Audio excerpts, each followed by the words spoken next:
Welcome back to Overcoming the podcast. My name is Taylor. Again, I am your host. I am a doctor of occupational therapy, a certified trauma professional, and also a trauma survivor of childhood trauma for about 10 years. So today I am here to share a little bit about my own overcoming journey and what brought me to this space with you. One thing that you will recognize is we'll have a lot of different guests in this podcast, and they'll be sharing their journeys, and I'm sure I'll reflect on things with them. But I wanted to give you a foundation of who I am, what I do, and why I'm here, because how else are we going to get to know each other, right? So there's so many things in my own history and in my own story that I can go into, but I'm honestly just going to let go, share with where I'm led, and just not re-record things, because one of the things for me is that I am a recovering perfectionist. And this stemmed from living in a household that was narcissistic. My biological father was very abusive and physically, emotionally, like psychologically manipulating. And I lost sense of reality. I had no sense of self-worth. And for me, it was very challenging navigating the world as my authentic self. In fact, I didn't even know who that was. It was what everyone else told me I was, and that's how I found my identity. And that's no way to live. And I was even scared of myself. I was told that I was the problem. I was told that I was the one who was mentally unstable, that I couldn't be trusted around people. Just, I was delusional, like so many things that kept me ashamed to be who I was. And so anything that felt outside of the normal, anything that wasn't praised, anything that wasn't accepted, especially by my family, I hid. And I put on this mask to the world, and I called myself for a long time, like this chameleon, that I would even have different friend groups. And I was smart enough, I realized to this day, it takes the emotional intelligence to be able to do this, but I would morph myself into, like, take those pieces of me that I needed to be to fit in somewhere, to have what I would call survival friends, to feel connected, even though it wasn't really true connection. It was based on what I thought they would want me to be. And so I would show up like that. And it was very lonely and isolating. And one of my biggest fears growing up were birthday parties, because I would have different friend groups and I was different people to all of them. So I would get such anxiety that I would be seen as a fraud and everyone would dislike me when they come together, and I have to somehow be all of these things that they needed me to be at once without losing any of my friends. So growing up, I cycled through friend groups pretty quickly. I also was easily triggered. Like I said, I grew up in a narcissistic household. So I was the oldest, and I had two little brothers. My youngest is about 6 years younger than me. 98, 95, 6 years younger than me. He is my pride and joy. He is the reason for everything I do. I call him my North Star. He had a stroke. He was a happy, healthy baby, and he had a stroke when I was about 5 years old. And it changed the trajectory of my life, because automatically I became this caregiver. And no one really told me to, but somehow instinctively I knew that that's what I needed to do so that he would be safe and nurtured. Like, I just took on that role. Now, I look back now and I know subconsciously I recognize that my biological father was not a safe person. And so I stepped up to be that other parent for my brother. So my entire identity, as much as I loved it, as much as I love him, my entire identity was on being a caregiver. And I was essentially just a parent at a very young age. So I've always been told that I'm an old soul. I've been told that, I'm so well behaved and I always connected with adults so well and not so well with kids, which, looking back now, is a trauma response, which I'm sure we'll get into later in these episodes.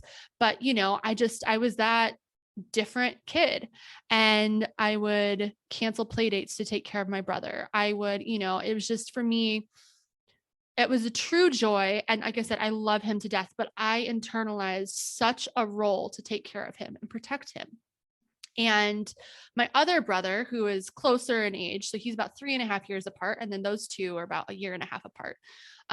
So he and I always had a little bit of a disconnect. And as we got older and started recognizing more of the abuse, he started becoming, he was brainwashed by my biological father at a very young age that I was the problem and that my mom was the problem. So essentially what happened is there was this triangulation for us kids against each other. So there was me and my mom on one side against my dad and my middle brother.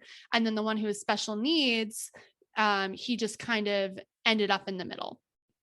And so there was a lot of conflict and tension between me and my middle brother. And, a lot of it, again, was passed on from tension with our parents. My parents, I never saw them get along. I couldn't tell you what healthy love was. I only ever saw them screaming or rolling their eyes or ignoring each other. Like, I never can remember a time where they were happy or even notice them smiling at each other. It's not to say it didn't happen. It's to say I don't remember it. So, that's just the way that your brain processes things, right? So you can imagine what that kind of impact has on a child. So, right around the time that I was 15, it was my sophomore year of college, right around my finals, just before Christmas. And I had finally, just a few months earlier, woken up to the abuse that was happening in my house. I was very stuck in this fawn response. Like I said, I was the protector, right? So I would physically step in the middle between my dad and anyone else. I would take the blame for everything. I would make sure that anything that happened came down on me, because when my biological father was upset, he would get physically abusive, emotionally, just completely degrading. And whether I was safe or not, or my brothers were safe or not, depended on his mood. So again, I took on a lot of that protector role. And I think that's a lot of what instilled this perfectionism in me, was that in order to get any kind of attention, especially safety, I had to be perfect. I couldn't make a mistake. I couldn't be too loud. I couldn't be too emotional. So I just found myself suppressing all of these things about me. And it wasn't until later, only a few years ago, really, that I recognized that my biological father is an overt narcissist. And I was terrified to say something like that for years, because, I would find myself as a kid just sobbing as a teenager when I started waking up to the abuse, that everyone else, there was someone, like, when things happen with parents or with people, there's an excuse, right? Like, you can pinpoint, like, oh, they have this mental health condition. Oh, they were drinking, whatever. And I used to just cry and I was just beg, like, why? There's no excuse. I do not see an excuse. I don't get it. I wish there was something so I could at least blame something and understand. And again, later in life, when I understood trauma, and then I started understanding like empaths, which I'm an empath, always that one who was shining that bright light, just like unapologetically myself from a young age, and then was just slowly made to be small and dim that light and be in control of this narcissistic household. So that controlled a lot for me. And there are a lot of memories, like especially as a teenager, when I started waking up to the abuse and challenging my biological father. There was a point on my finals, my sophomore year, where I was home, I think early on a half day. I don't remember if I was sick or if I was just home on a half day from finals. And there was a knock at the door. My dad picked it up and it was tickets to go to a football game. And if I remember correctly, it was the Super Bowl, but it was some kind of important game that would be a lot of money. Okay. And so I was sitting there on the couch, and my dad gets the stuff and he looks over at me and he goes, "You know what that is?" And I was like, "What are you talking about?" He goes, "That's my move out money." And I was like, "Huh?" And then he told me about this elaborate plan he had to secretly divorce my mom behind her back, take everything he wanted while she was gone on this 6-week business trip out of state. And this was already set in stone. She was already like set to go. And the trick was, I wasn't allowed to tell my mom anything.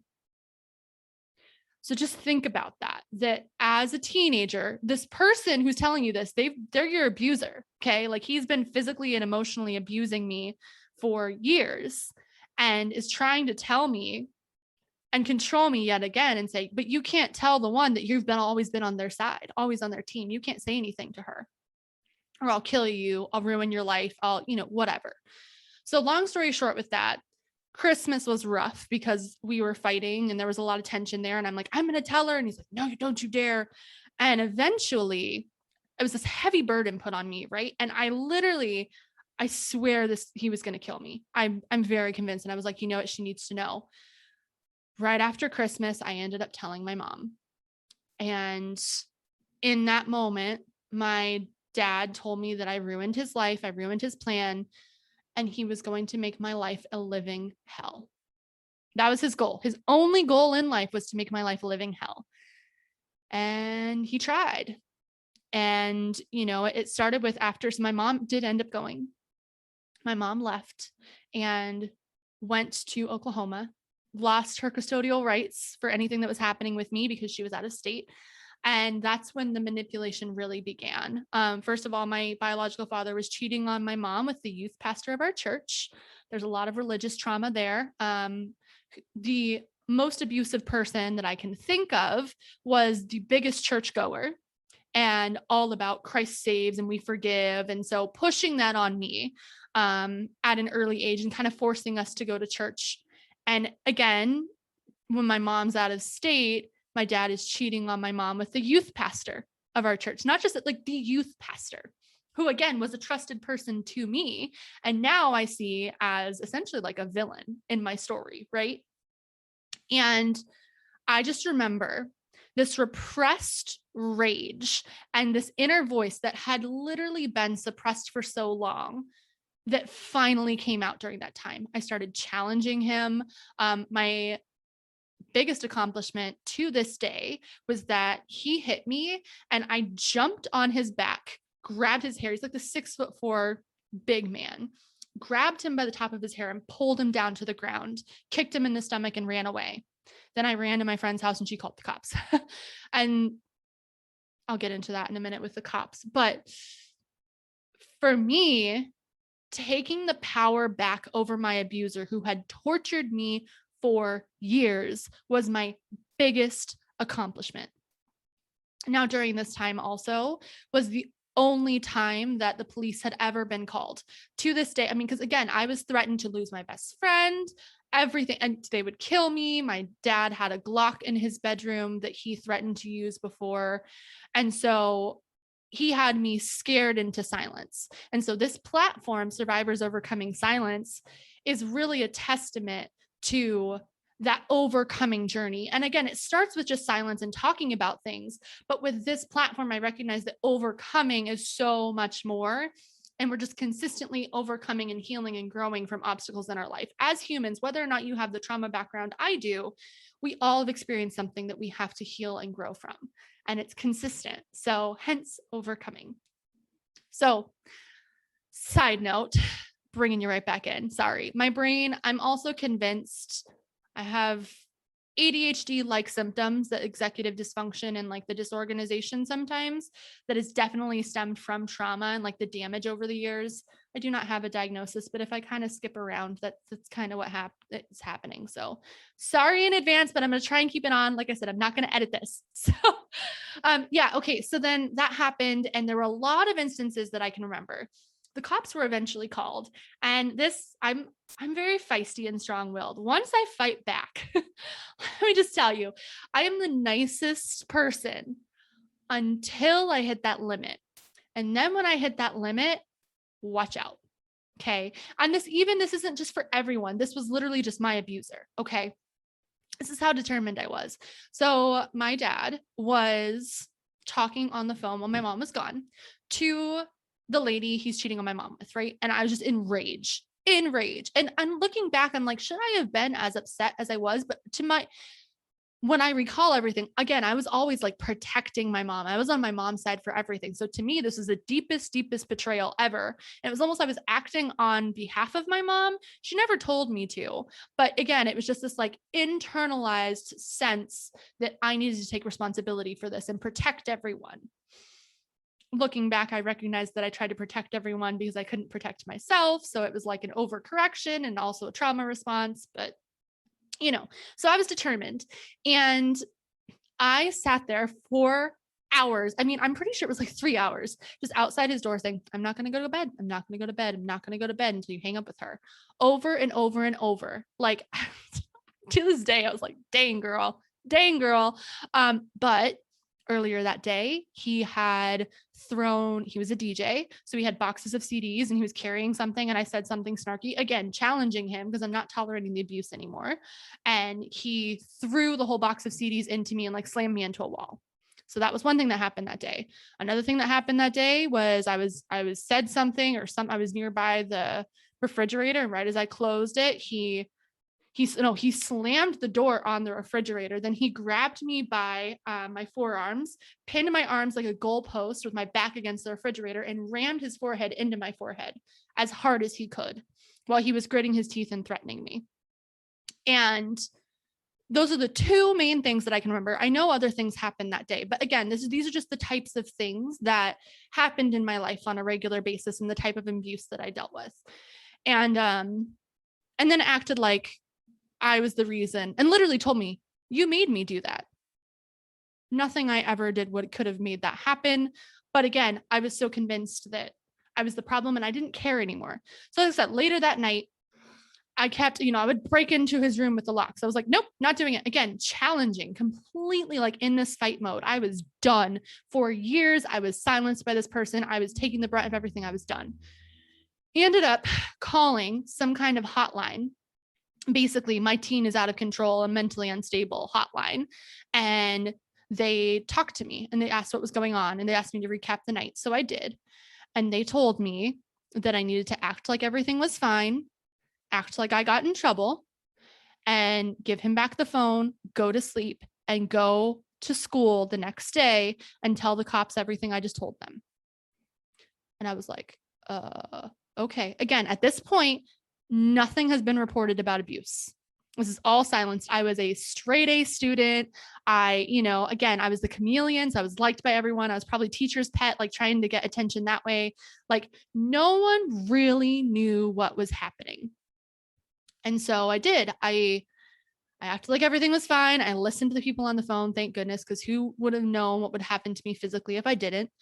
And so I did. I went to bed, went to school the next day, went to the front office, talked to the cops. Because of where I was located, I had to talk to 2 different police officers. I explained what happened in regards to the headbutt, like literally what it was.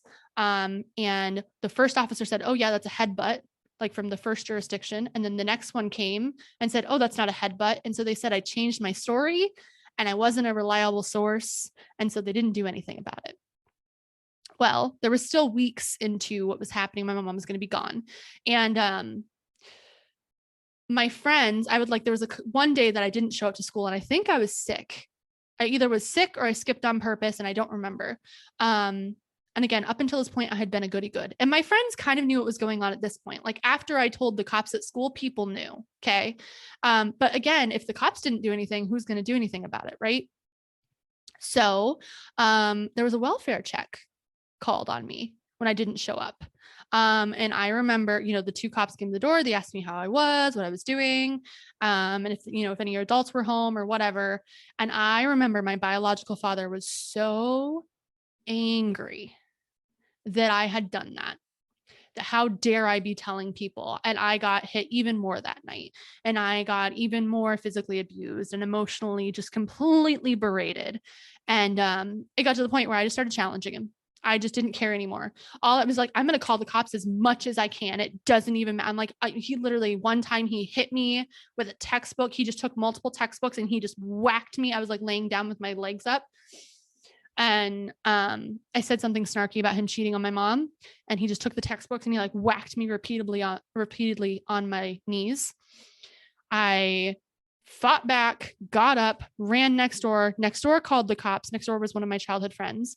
And basically the story just kept being, well, my biological father was also a pathological liar and said that, I was a hormonal teenager trying to prime proof for the divorce and you can't really believe anything I say. And, if I were to hit her, I'd give her a spanking here and then, but that's not abuse. And if I were, I'd be the first to say it. Again, knows just enough to twist the truth and walk that line to where it's enough of an issue where they wouldn't actually take me away. So I was consistently put back in this environment. And this is where most of the damage and the trauma comes from. A lot of my trauma responses and a lot of my hypervigilance, because in that time, literally, only person that was controlling me was a narcissist who would tell me I could do things and then take it back. Another thing that he would do, for instance, one of my friends invited me over for a sleepover and he told me I could go. Shockingly, I was like, oh my gosh, really? He was like, yeah. And I was just trying to get out of the house, begging. It was so abusive. I was so unsafe. I was miserable. He stopped paying the utility bills. Like there was like our power was off at one point because he refused to pay it. My mom refused to pay it. They were having wars, but like we didn't have power. And, you know, I did. So I went to my friend's house and then he called me after I got there, maybe like an hour or so after I got there. And he's like, where are you? And I was like, I'm at my friend's. What do you mean? You told me I could go. He goes, no, I didn't. I don't know your friend. What are you talking about? And then just played the dumb thing. He goes, well, you need to come home right away. I'm going to call you in in the National Runaway Database. And so here I am freaking out again, this goody good straight A student. And he knows too, that like the number one thing I wanted to do was become an occupational therapist, which I am because of my brother. And, you know, so I wanted to be that since I was 12 years old. So that was his leverage over me. Well, I'm going to call the cops. You can't be an OT. If the cops get called on you, it'll be on your record forever, blah, blah, blah. I don't know where you are. You're telling me, oops, can't hear you. Sorry. Hang up the phone. And so, you know, I would lose friends that way. And so he threatened custodial interference to press charges against the other parent who he originally said I could go see. And then, you know, she's like, I'm sorry, sweetie, I have to send you back. I'm so sorry. I wish there was something I can do. And I just remember that conversation as being so mortified. And, you know, so I didn't really keep friends well back then because my biological father was manipulative and not okay. And so it was just a really, really hard period in my life. But I did start fighting back. And because I started fighting back for myself, I definitely endured more physical abuse.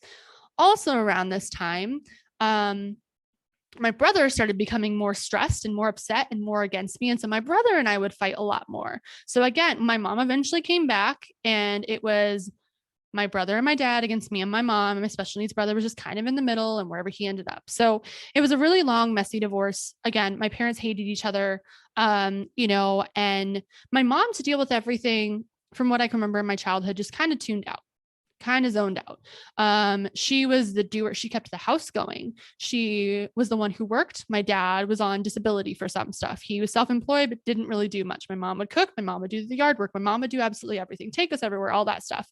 But then as far as emotional connection, it wasn't there.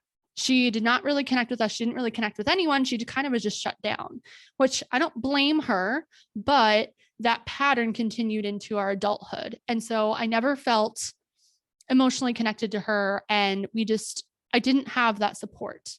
And it was really hard for me because as a kid who was growing up in abuse and who is just looking for safety and comfort, looking to the other person and they're just turning their head the other way on purpose. It's like, okay, well, that's not really helping your child, right? Again, you're taking care of yourself. And she probably was like total in shutdown mode.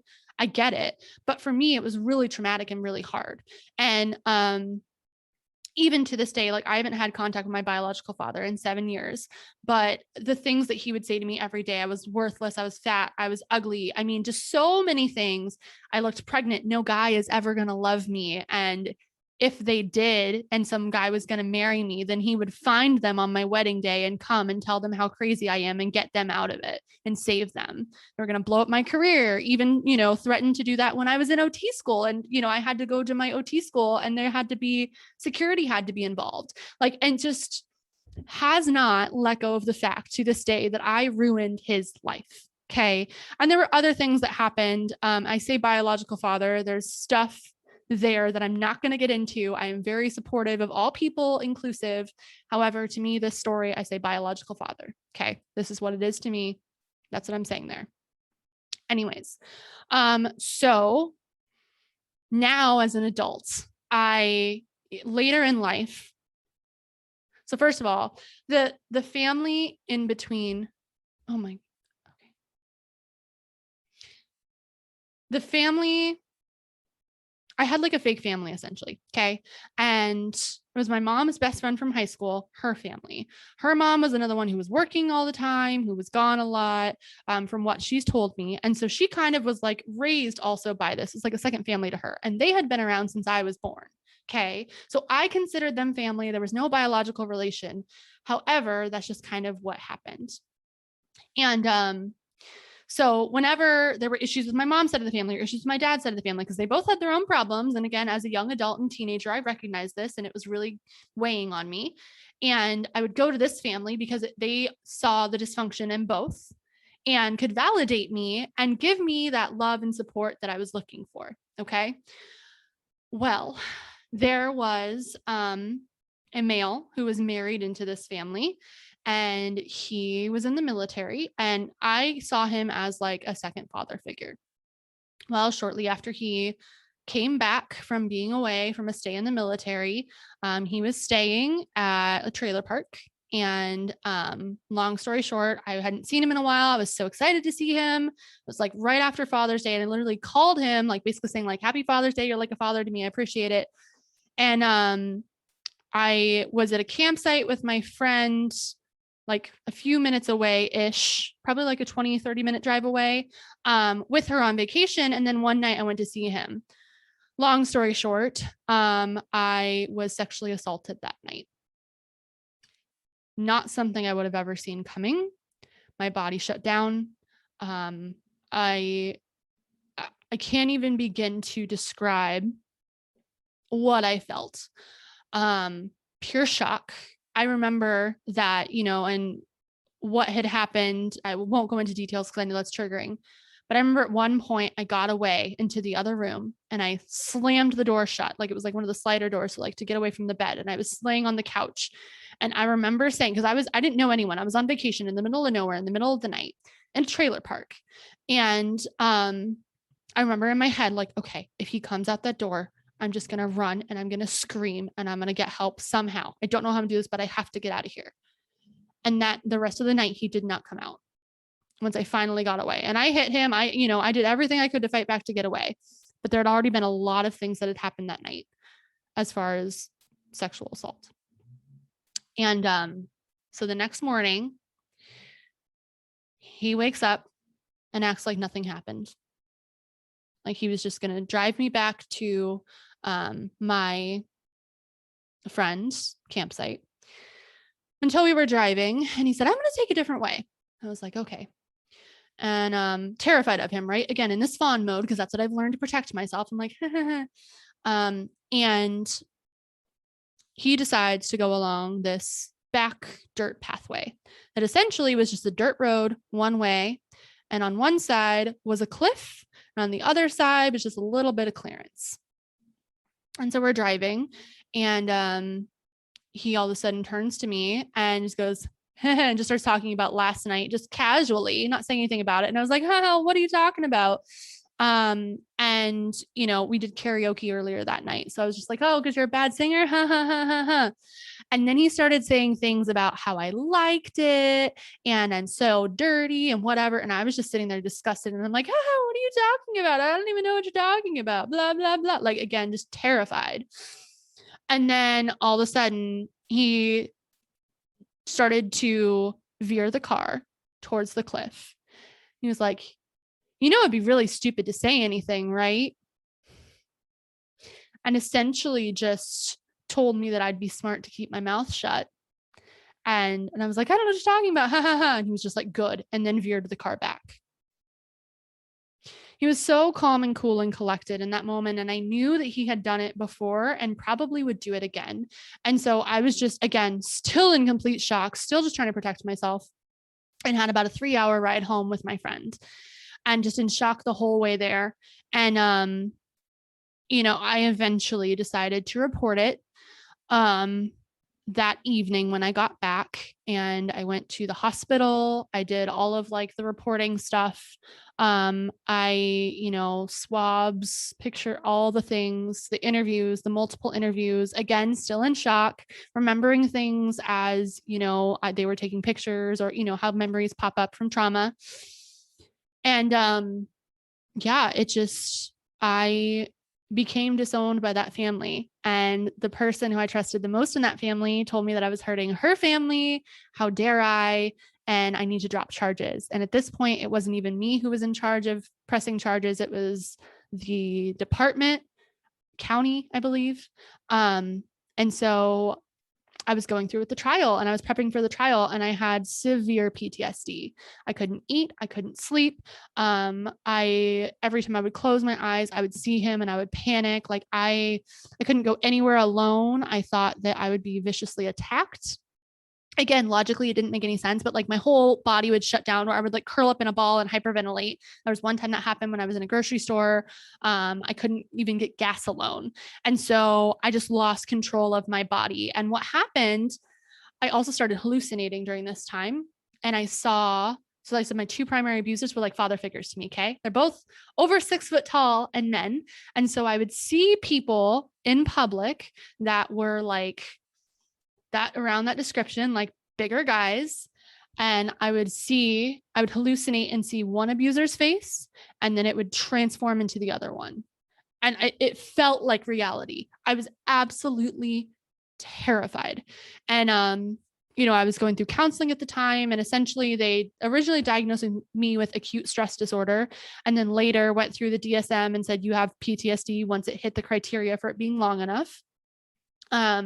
I went through the trial and, we were prepping for that. And originally they told me that it was going to be 15 to 20 years for life because I had a recorded confession. I had to do a confrontation call where I talked to him after the fact. And that was recorded by a detective and he confessed and, all of that stuff that I had to do. And long story short there, I found the brokenness of the justice system and there was a change in judges.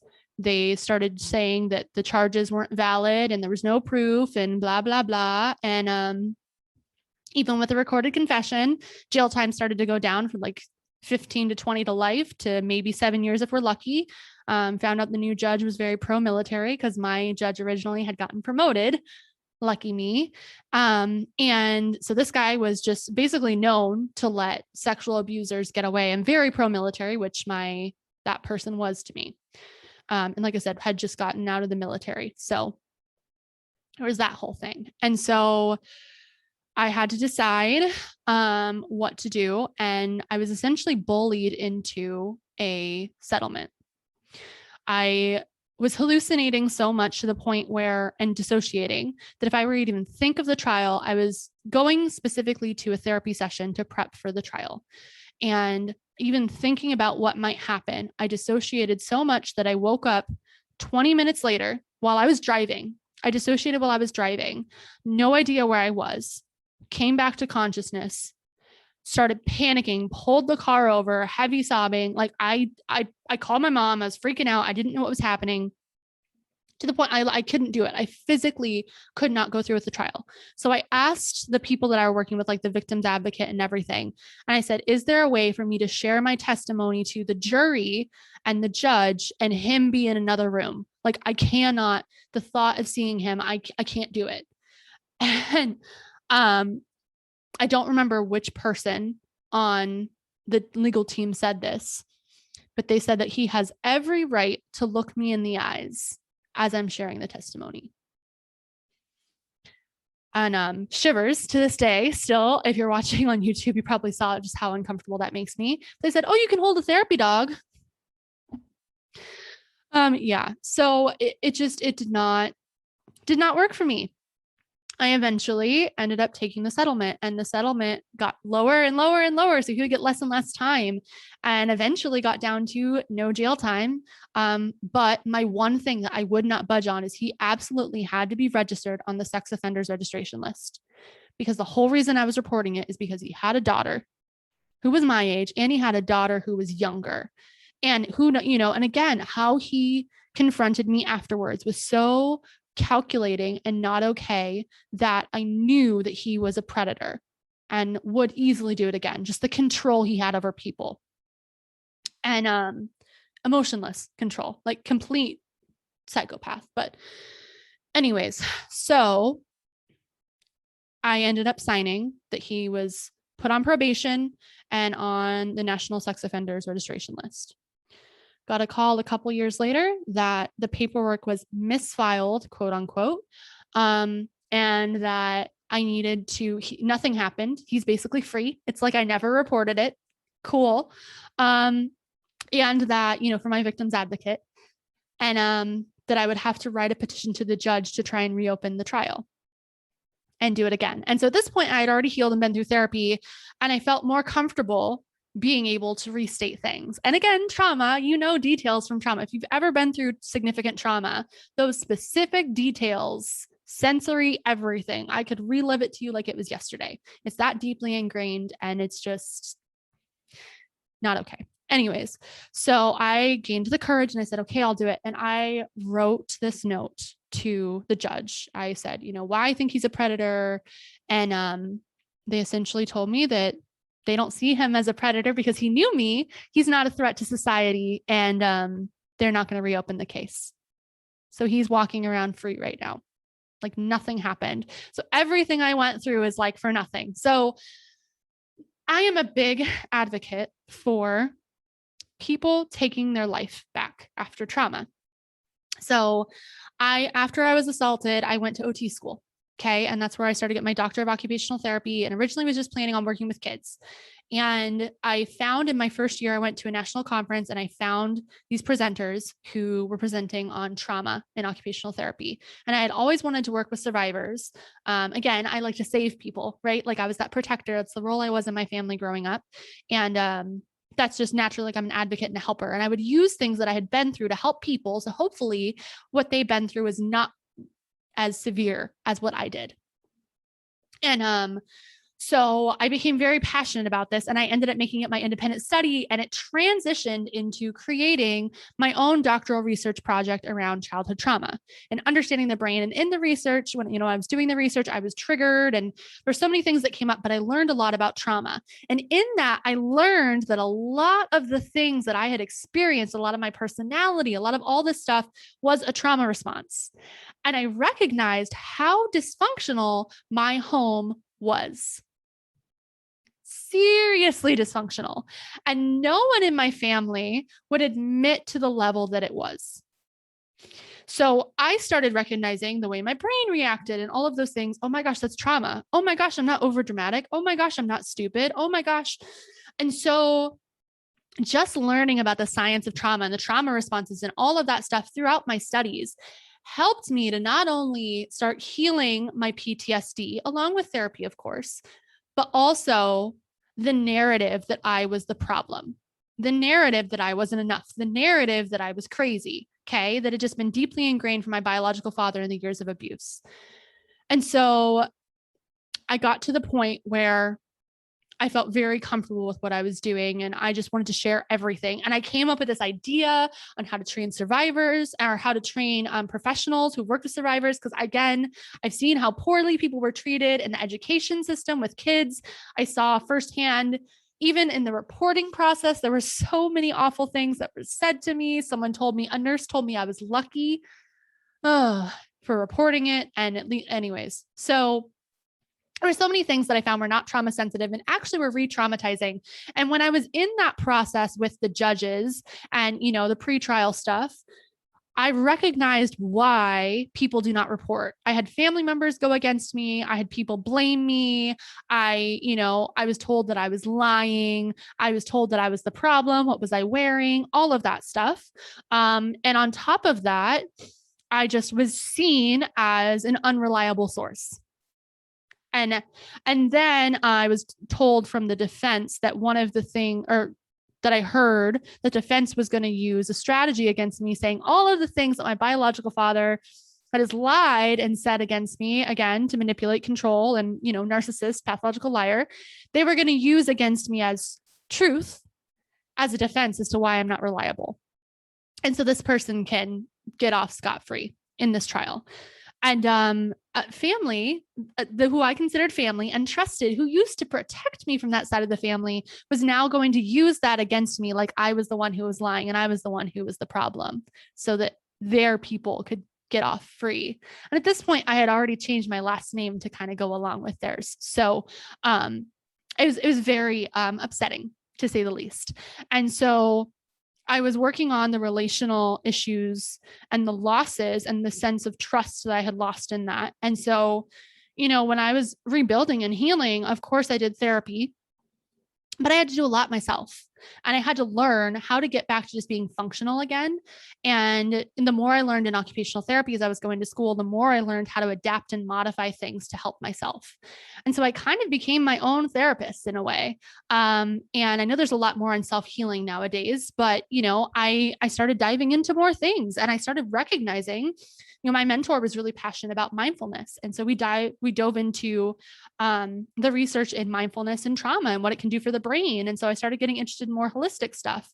And then I started diving, a couple years later, diving deeper into my spirituality, a part that had always been repressed from me, and starting to reclaim myself in that way, and seeing all of the practices in there that are mind-body connection and that were really healing.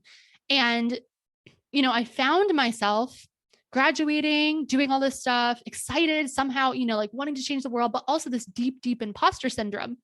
Because the one thing from my childhood that stuck with me is that I was too unstable to be an occupational therapist or do anything worth any merit in the world. Even though I'd been through so many triggers and I'd worked through so much, that was one thing for me that I just couldn't shake. And it was a deep trigger. So when I started off in my career wanting to do things differently, of course, people were against me. They're just like, who do you think you are, trying to change the way things are done here?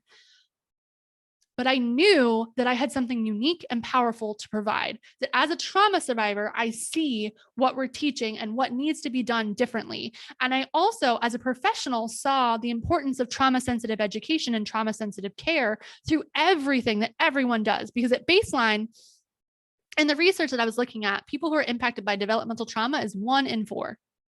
Developmentally impacted by trauma is 1 in 4 adults. So how in the world can we not address trauma at baseline? Healthcare, education professionals, anything, parents, for people to not understand it. And so I really, really, really wanted to find a way to bring everything that I had learned about the science and this research to people. And essentially, when I started off in my career, I just went the traditional route. Okay. I did a few presentations. I was told that basically just pushed aside, yeah, right, good luck with what you want to do. I had this big vision. I knew what I wanted to do. Again, there's no money in it. I don't know how I'm going to make it happen, but I was determined. And so I found myself in these clinical jobs. And then the pandemic hit. When the pandemic hit, right at the beginning, March 2020, I was laid off. And I found myself relieved because it was a chance for me to go back towards my purpose. And that's when I started Survivors Overcoming Silence. I created the platform and I was ready to start sharing. And at this point, I had not shared my story publicly. People in my personal life had known, but I was so afraid of my professional life finding out and seeing me as incompetent as a professional because of all the things I'd been through. And so eventually, I worked up the courage to share my story on a podcast, OT for Life, which I think it's episode 62 if you want to look it up. It's still a really good podcast. It's the first one I ever did. And I really, really found a very positive response from people because not only did I share pieces of my story, but I also shared what I wish would have been different in my childhood, how I wish people would have treated me, the warning signs I wish people would have seen, and what professionals need to do moving forward. And me being terrified of being exiled in the professional world was actually a very successful episode. I had so much positive feedback. And after that, I was triggered. I was completely triggered because I was coming up on an anniversary of the sexual assault. And at this point, I had been completely in denial that I ever would need to go back into therapy. I had been dismissed 2 times back around when the original divorce happened. And after I went back when I was originally assaulted. And because I wouldn't go any further with EMDR therapy because I was terrified of it and ran out of the room. So I was dismissed from therapy. I couldn't go any further. And that's just what they said. Well, I got to the point where my nervous system shut down so much from the triggers and what it took from me and what it brought out to me to share my story publicly to professionals. And, have that out there. And then the anniversary of the sexual assault was coming back. And every month, it happened in June, every June, my body starts to shut down. Right. I mean, it's like clockwork. I can't control it. And sometimes I will even start sabotaging parts of my life, like picking fights with people or whatever, to justify why I'm off, because I didn't want it to be the trauma. But years later, I did not want that person to have that much power over me. I'm pretty sure it was 5 years at that point. And still, every month I would shut down, even though I'd made so much progress in my healing and I'd come so far and I felt somewhat normal. I shut down. And I just remember the day, it was the day before the anniversary, and I was acting like it wasn't going to bother me. And I was really convinced it wouldn't. And then all of a sudden I numbed out, and it was like the flattest affective face. I could barely had the energy to I didn't even have the attention span to watch TV.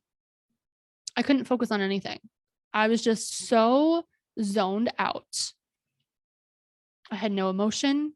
I was just completely overloaded. And now I look back and I understand that was dorsal shutdown. So I decided to go back to therapy. And I decided to go back to EMDR. And I found a therapist. And the first day, she asked me, because, in my typical fashion, me a year ago, if you would have known me then, so anxious, justifying every action, justifying my existence. And, oh, I did this because of this. And, so anxious, so afraid that someone was going to misjudge me, so afraid that someone was going to misinterpret me, see that I was the problem, just terrified. Okay. At the end of my first session, my therapist looked at me and she goes, "Have you ever been diagnosed with generalized anxiety disorder?" And I was like, "No." And she goes, "Okay. All right. Good to know." And I'm thinking that would explain a lot. And so from there, I started EMDR. And when she gave me the diagnosis papers after, we did a couple sessions and all the prep stuff and the coping skills stuff. And then what they do is they send you the papers for you to sign off on it, at least at this place, for you to keep moving forward. And the diagnosis code said post-traumatic stress disorder. And I shut down. I'd never seen it written out like that. For some reason, putting a label to me was just so terrifying. And it just made me feel like something was wrong with me and I could never get better. And I just, again, took me back to that point that person who assaulted me had that much power over me. And it hurt. And my nervous system was triggered. I signed the papers and I sent it back, and I came back in and I told her about it. And she, we worked through that. And then I started going through EMDR and different therapy, and, I'll go into EMDR, I'm sure, in another post on some point, but, essentially you go back through the memories and reprocess things and look at things objectively and how much they impact you and what the negative cognition is and all that stuff. So what I thought was going to come up were the big trauma memories of my biological father. And what I found were a lot more of the attachment wounds. And a lot more of the attachment wounds actually came from my mother. And I've recognized that as an adult, I had a really hard relationship with her because she still was not emotionally available to me. I was labeled as the unstable hormonal teenager as an adult. I was the problem. I had emotions. I was just like my biological father. And, my family, my mom's side of the family, my mom and my brother are very different than me. They are very level-headed thinkers, not feelers, very reserved. And I am more of this big dynamic person. And, I have emotions. I am louder. As you can tell, probably I'm yelling into this mic. And, I didn't really fit in. I didn't. And so I would show up as myself and I'd be criticized for that. And so I found that a lot of my self-worth, which was pretty non-existent at this point, actually came from the issues I was having in connecting and attachment with my mom.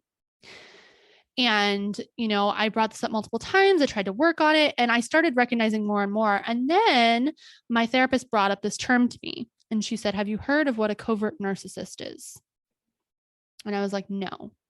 And so she explained it to me and I was like, "Oh my gosh, that is my mother." And that was when I recognized that I grew up in a complete narcissistic household, that I was not supported, and that my emotional needs were not met, that I was the scapegoat whenever anything went wrong.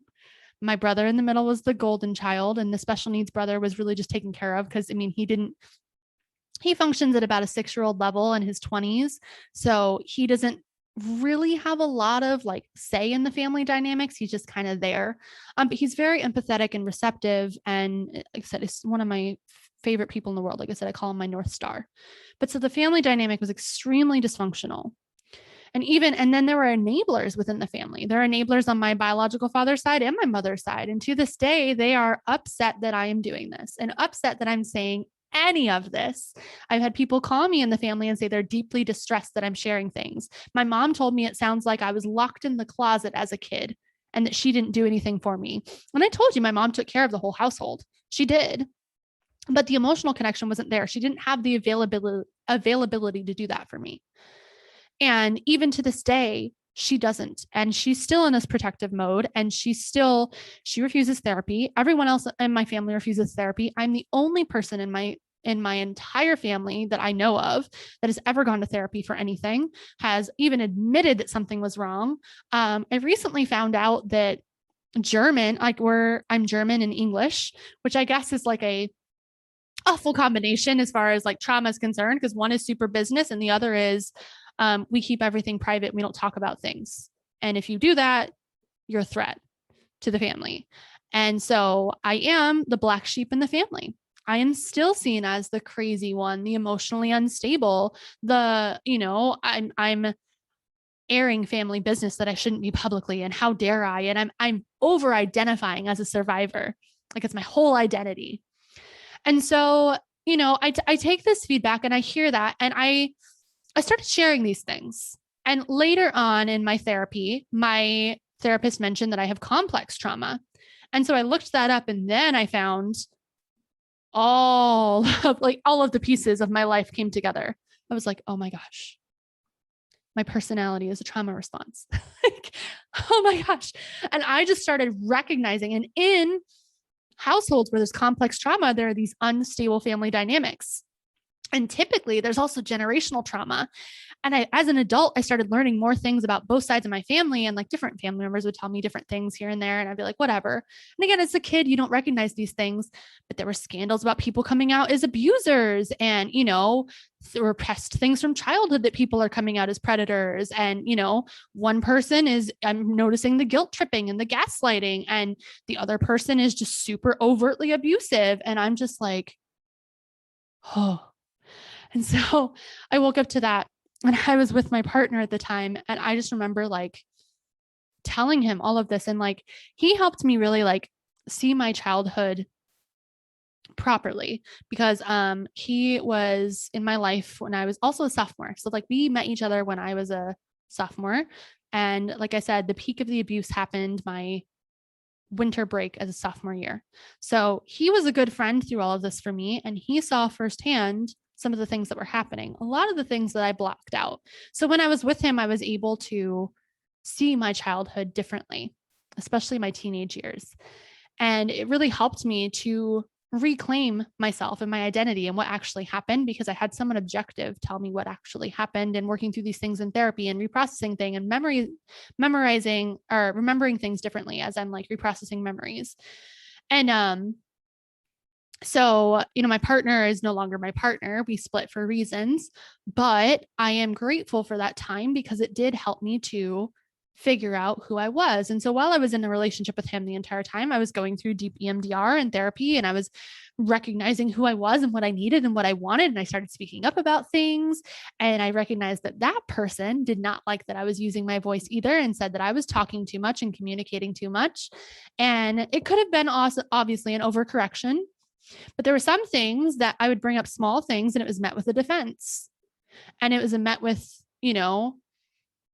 I was the problem, even though these things, I was sharing just basic needs or boundaries that I needed in a relationship. And I recognized that they also had some sort of trauma, and they weren't willing to go to therapy. And so I found myself attracting my entire life the same kind of people.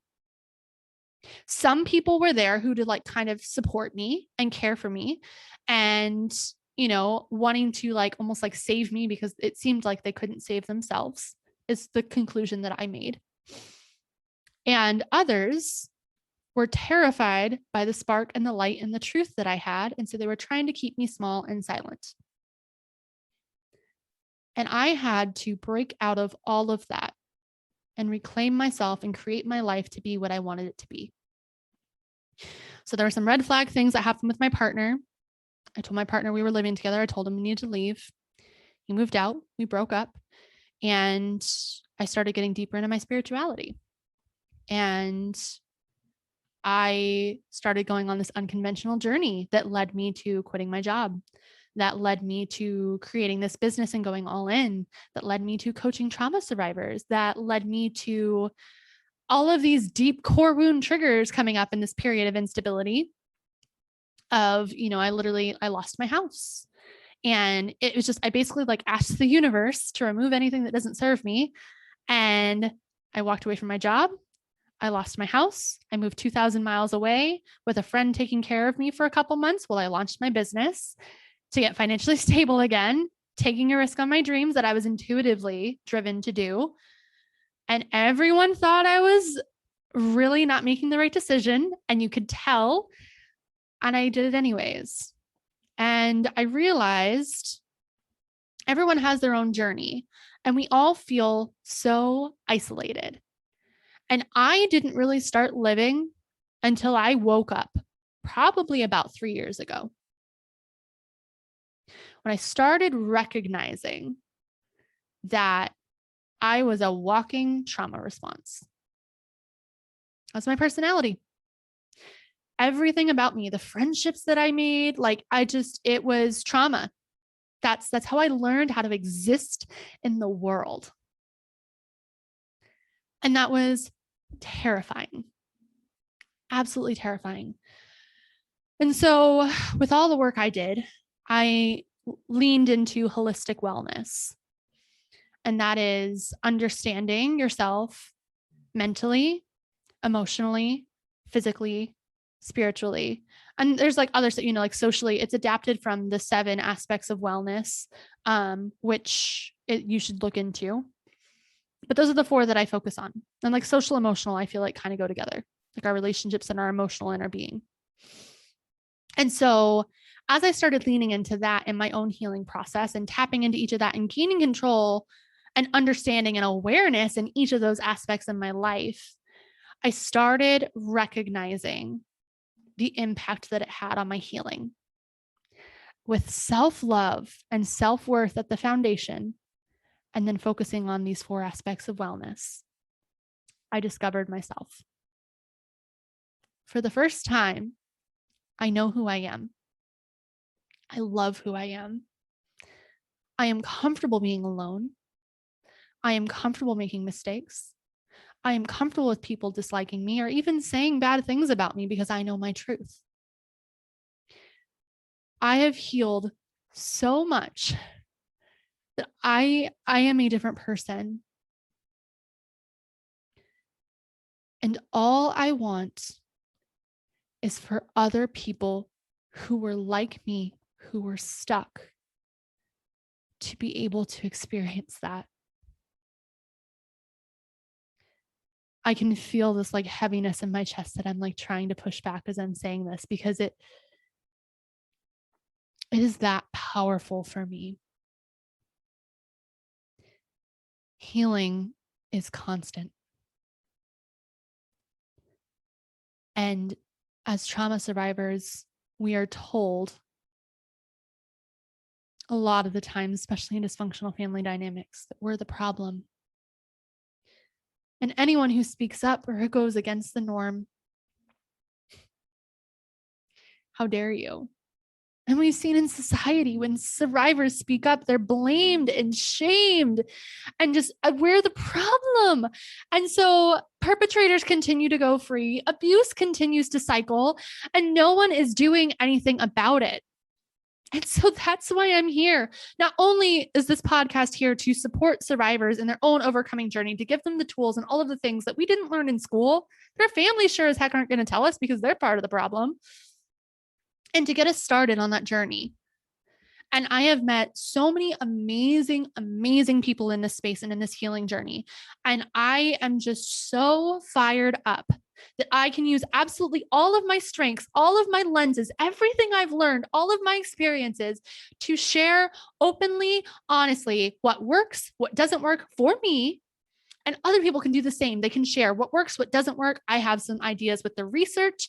I have ideas on like trialing things professionally on how to connect with people. That's why I do coaching. That's why I come on here and I share things. Like I am here to freaking change the world. Mic drop. Okay, that was me trying to compensate because that was a big statement, but I want to change the world. I want to change the way that trauma is perceived, that survivors are recognized. I want survivors to understand that you can take the power back over your own life. That people who have controlled you and manipulated you and have made you feel small do not deserve to take your life away. That you can wake up right now and you can decide you're going to start living. You can decide that you're going to start healing. It's going to get harder. It's going to get messy. And there are going to be some things that you don't expect. I'm not going to lie to you. But I would not change it for the world because the reward of connecting with yourself, of knowing with yourself, God, of loving yourself is so worth it. And I come on strong and I come on big, especially on social media too, because I want this for all of you. It's not to say that I'm perfect. It's not to say that I'm healed. Again, I'll say this so many times that there is not a healed. There is not an endpoint. It is linear. The more things we find, the more we can do, the more we can grow. We are imperfect beings as by nature, and we can absolutely learn and grow and heal. Okay? That's just who we are. However, what we can do is start. There's not an end, but there is always a beginning. You showing up here and even listening is a beginning.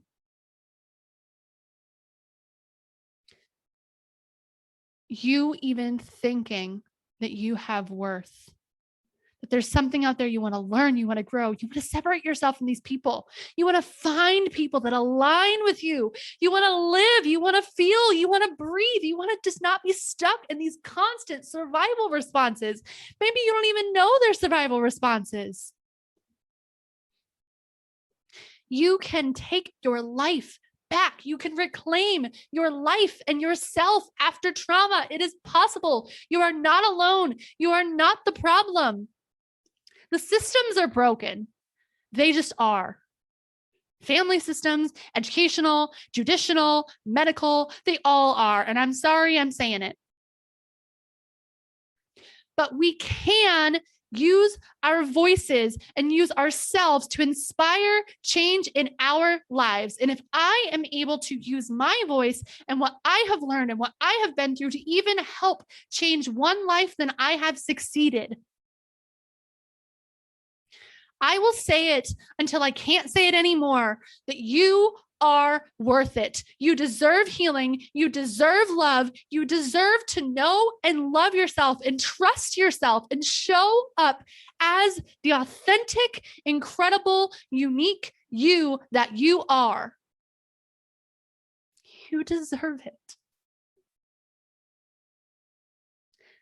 And I'm here to help you along the journey of growing, healing, and overcoming so you can reclaim your life and yourself, no matter what you've been through. So thank you so much for listening. Thank you for being here. I hope you are as excited about this as I am. There's so many amazing guests coming up. And if you're someone who wants to share your story or you have something you want to share, reach out to me. I'm available on Instagram at SOS with Dr. Taelor, Taelor, survivorsovercomingsilence.com, and YouTube I'll have linked as well.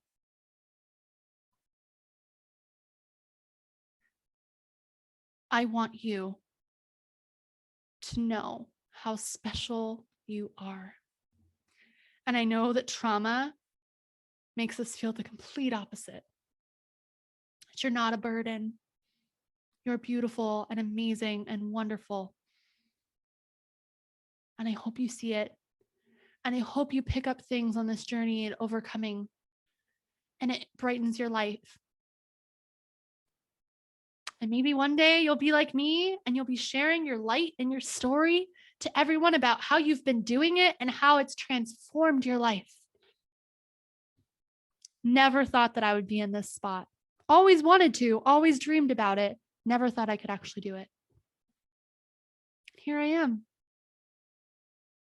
The girl who was told that she was the problem, who was beat every single day, told how worthless she was and wouldn't amount to anything. No one would love her. No one should care about her. She's crazy. Didn't deserve to exist.